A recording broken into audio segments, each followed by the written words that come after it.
दोस्तों नमस्कार, स्वागत है आप सभी का आपके अपने चैनल उषा की किरण में। दोस्तों आज हम बात करेंगे टाटा कमर्शियल व्हीकल्स के पूना प्लांट के वाइस प्रेसिडेंट सर हैं हमारे साथ में रोहित श्रीवास्तव सर, जो कि बस सेगमेंट को देखते हैं।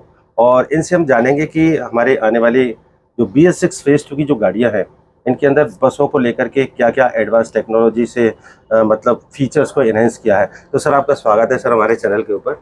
सर मैं ये जानना चाहता हूँ कि अभी वैल्यू एनहेंसर्स की बात करते हैं अपन, तो BS6 फेज 2 की जो गाड़ियाँ हैं इनके अंदर हमने क्या क्या एडवांस टेक्नोलॉजी या एडवांस फीचर्स को यहाँ पर हमने दिया है, इसके बारे में थोड़ा बताइए। तो देखिए, मैं ये कहना चाहता हूँ कि एक तरीका है एमिशन नॉर्म को मीट करने का कि हम खाली एमिशन नॉर्म मीट कर दें और उसका जो भी कॉस्ट है वो कस्टमर के ऊपर एक कॉस्ट बर्डन जैसा बैठ जाए। अच्छा। दूसरा तरीका है कि हम उसमें ऐसे वैल्यू एनहांसर्स डालें जिसकी वजह से जो भी एडिशनल कॉस्ट है उसको बेयर करने के बावजूद customer is able to make even more revenue, profitability उनकी बढ़े।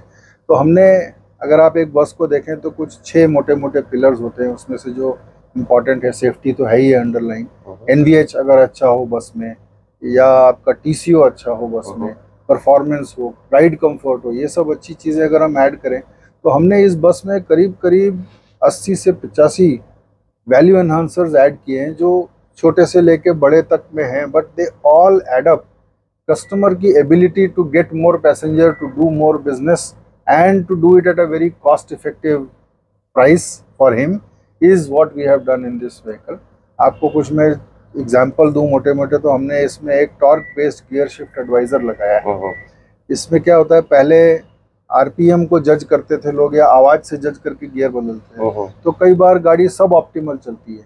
लेकिन टॉर्क बेस्ड GSA होने से जिस सही जगह पे जहाँ पे दूसरा बड़ा गियर आप लगा सकते हैं, इसका एडवाइस मिलता है ड्राइवर को। और हमने ये पाया है कि हमारा जो फ्लीट एज ऐप है उससे मॉनिटर किया हमने हमारे एक कस्टमर ने, तो उन्होंने ये पाया कि अगर ड्राइवर सही समय पे फ्यूल मोड स्विच या मोड स्विच और GSA का एडवाइस कर रहा है, तो GSA का इस्तेमाल कर रहा है, तो कम से कम 25% तक का उनको फ्यूल माइलेज का एडवांटेज मिला।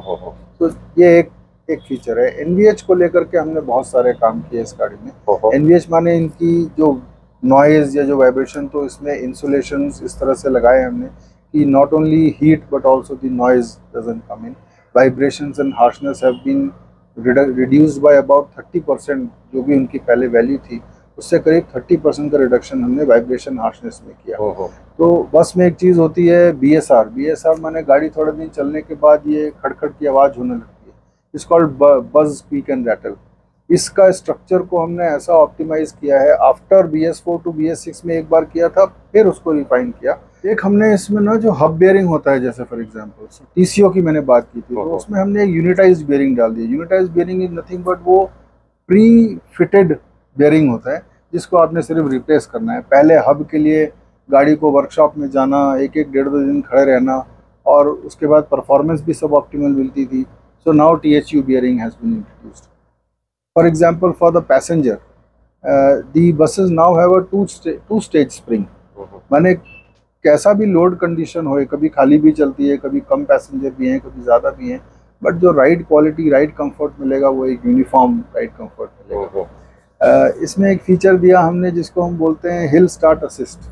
कहने को बहुत छोटी सी चीज़ है, लेकिन अगर मान लीजिए कोई ग्रेडियंट पे गाड़ी खड़ी है तो ड्राइवर उसको क्लच और ब्रेक में एडजस्टमेंट कर करके बिना पीछे लुढ़के हुए उठाने की कोशिश करता था।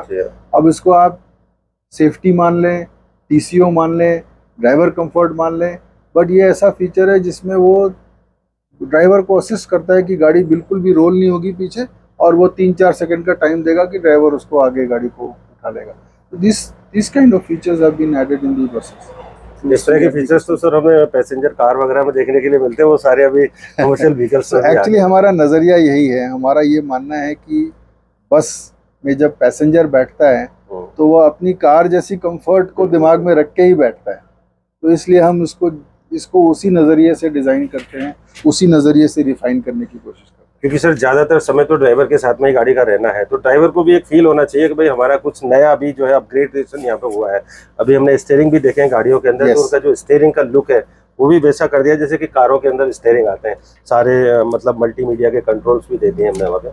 दूसरा सर मैं आपसे एक चीज़ और पूछना ड्राइवर के लिए आपको मैं और भी बताता हूँ, स्टीयरिंग तो दिख रहा है, जितने भी कंट्रोल्स हैं, प्राइमरी और सेकेंडरी कंट्रोल बोलते हैं इसको हम, जैसे ये शीशे को मूव करने का फोर्स कितना है, क्लच दबाने का फोर्स कितना है, एक्सीलेटर पे पाँव रखने का फोर्स कितना है, स्टीयरिंग घुमाने का फोर्स कितना है, ये सब ड्राइवर के लिए इम्प्रूव की गई। पुरानी बसेस से आज की इस BS6 फेज 2 बसेस में कम से कम 30% का रिडक्शन है इन सब एफर्ट में। मान लीजिए अगर 3 किलो वेट लगता है उसको एक क्लच दबाने में, तो इस समय उसको 2.4 2.5 ऐसा लगेगा। सो ड्राइवर की आपने बात की, ये देखने में तो वो कंसोल को अच्छा किया ही गया है, ये सारे एडवांटेजेस ड्राइवर के लिए किए गए हैं ताकि उसका जो एफर्ट है, जो फटीग है, वो कम से कम। सीट्स वगैरह भी काफ़ी है, सीट्स भी हैं, तीनों ऑप्शन है, सस्पेंडेड सीट भी है, सस्पेंडेड में न्यूमेटिक और मैकेनिकल है, और अदरवाइज 4-वे एडजस्टेबल पैडेड सीट भी है। Thank you sir. दूसरा सर मैं ये जानना चाहता हूँ कि अभी जो OBD2 रेगुलेटरी को लेकर के जो चेंजेस हैं ये तो हो ही रहे हैं, और हमने अपने व्हीकल्स के अंदर जो चेंजेस किए हैं पहले की तुलना में, तो इनको करने के लिए सर आपने क्या क्या किस तरह से किया, मतलब इतना आसानी से कैसे कर लिया सर, इसके बारे में क्या आपका मतलब वो रहा, वो बताइए सर थोड़ा। आसान लगता है, होता बहुत मुश्किल है।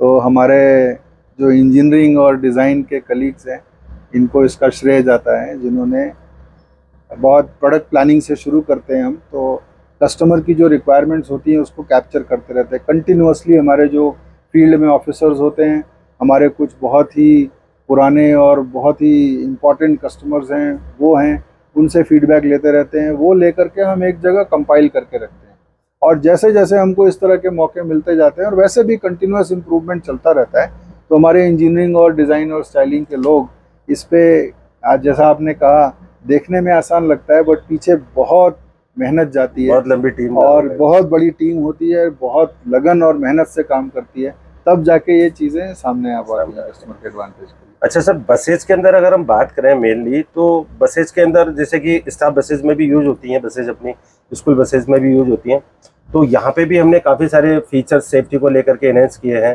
ड्राइवर का कंफर्ट तो है ही है, तो हमारे स्टाफ को लेकर के अगर हम बात करें तो उनके लिए हमने और क्या एड ऑन किया है सर यहाँ पर? देखिए, स्टाफ और स्कूल में बेसिक फ़र्क तो कॉन्फ़िगरेशन इन द सेंस कि स्कूल के कुछ स्पेशल रेगुलेशंस हैं, बोर्ड्स हैं, कलर है, सीट का एक डिफरेंट कॉन्फ़िगरेशन है। स्टाफ में पैसेंजर अलग टाइप के होते हैं, तो उनकी जो सीट की कॉन्फ़िगरेशन है वो अलग है, उसमें पुश बैक सीट्स भी दी जाती हैं, हाई बैक सीट्स भी दी जाती हैं, इस तरह की चीज़ें उसमें की जाती हैं। NVH दोनों गाड़ियों में हम बराबर तरीके से एड्रेस करने की कोशिश करते हैं।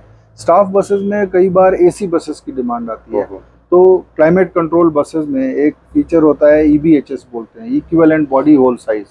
तो हमने इसकी अलाइनमेंट और गैप और फ्लशनेस और फिनिश को इतना रिफाइन किया स्ट्रक्चर पे काम करके कि EBHS में रिडक्शन होता है। EBHS मतलब इक्विवेलेंट बॉडी होल साइज, माने अगर क्लाइमेट कंट्रोल बस है तो उसमें आप अगर AC चला रहे हैं तो वो लीक होता रहेगा, तो उतना ही हीट लोड बढ़ेगा, उतनी ही कूलिंग कम होगी और कस्टमर को डिस्कम्फर्ट होगा।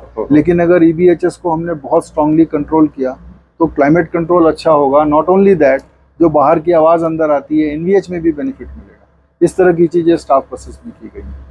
और एक और चीज़ सर, जैसे कि अभी हम देखते हैं फ़ोन वगैरह के अंदर अगर हम बात करें, कोई सॉफ्टवेयर अपडेट आता है तो वो ऑटोमेटिकली हो जाता है। इसके बारे में भी फोटा जो हमने एडवांस टेक्नोलॉजी यूज की है यहाँ पर, तो इससे काफ़ी सारा मतलब कस्टमर का भी बेनिफिट होने वाला है कि उसको शोरूम तक जाना नहीं पड़ेगा।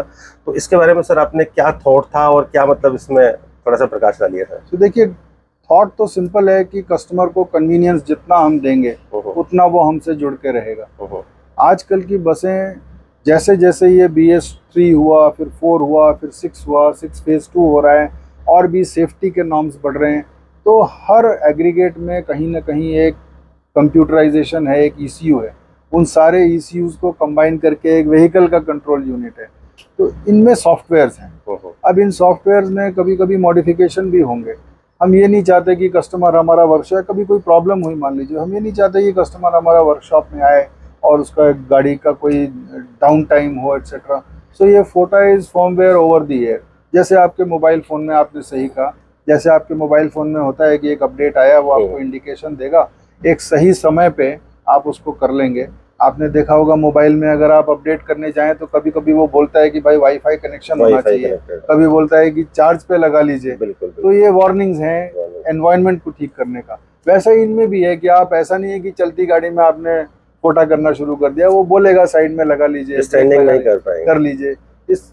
इस फीचर से इक्विप किया गया है कि किसी को अपग्रेड करने के लिए या हमें अगर कोई इम्प्रूवमेंट देना है तो किसी को वर्कशॉप में आके अपना टाइम ना वेस्ट करना पड़े, ओवर द एयर हम इसको फ्लैश कर सकते हैं। और इसके लिए कोई अलग खर्चा भी नहीं करना, क्योंकि जो फ्लीट एज ऐप है उस डिवाइस के थ्रू भी हम इसको कर सकते हैं। जो एक्टिवेशन है उस सिम का, उस सिम के थ्रू ही हम इसको अपडेट भी कर सकते हैं।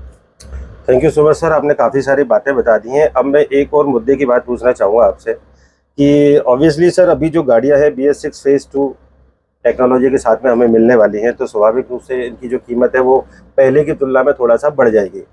तो जब कस्टमर गाड़ी खरीदेगा तो उसको थोड़ा पैसा ज़्यादा देना पड़ेगा।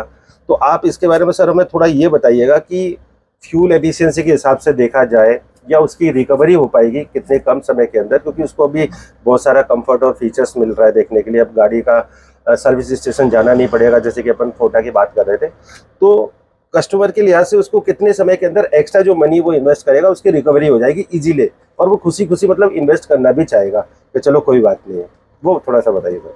तो अच्छा सवाल पूछा आपने। हमारा ऐसा मानना है कि प्राइस को कभी भी आइसोलेशन में नहीं देखना चाहिए, और कभी भी एप्पल टू ऑरेंज कंपैरिजन भी नहीं करना चाहिए। तो आपने सही कहा, हमने इसमें जितने फीचर्स डाले हैं, अलग अलग फीचर की अलग अलग कीमत होती है और उसका अलग अलग यूटिलिटी होता है अलग अलग कस्टमर एंड सेगमेंट के लिए। तो कुछ का पे बैक 6 महीने में हो जाएगा, कुछ का पे बैक 8 महीने में हो जाएगा। बट हमारा ऐसा मानना है कि ओवरऑल जो भी एक्स्ट्रा कॉस्ट किसी कस्टमर को देनी पड़ रही है वो मुश्किल से 8 से 10 महीनों में वो पे बैक हो जाएगी। और एक बस को वो कम से कम 5 से 10 साल तो यूज़ करते ही हैं, depending on personal choice of the customer. वो बाकी के पीरियड में जो वो एक्स्ट्रा बेनिफिट है वो उनका मुनाफा है। तो हमारे जो बस के कस्टमर्स होते हैं, कमर्शियल व्हीकल के कस्टमर होते हैं, वो बहुत स्मार्ट होते हैं, बहुत पढ़े लिखे और समझदार लोग होते हैं। उनको ये बात समझ में आती है कि प्राइस को आइसोलेशन में कभी देख नहीं सकते।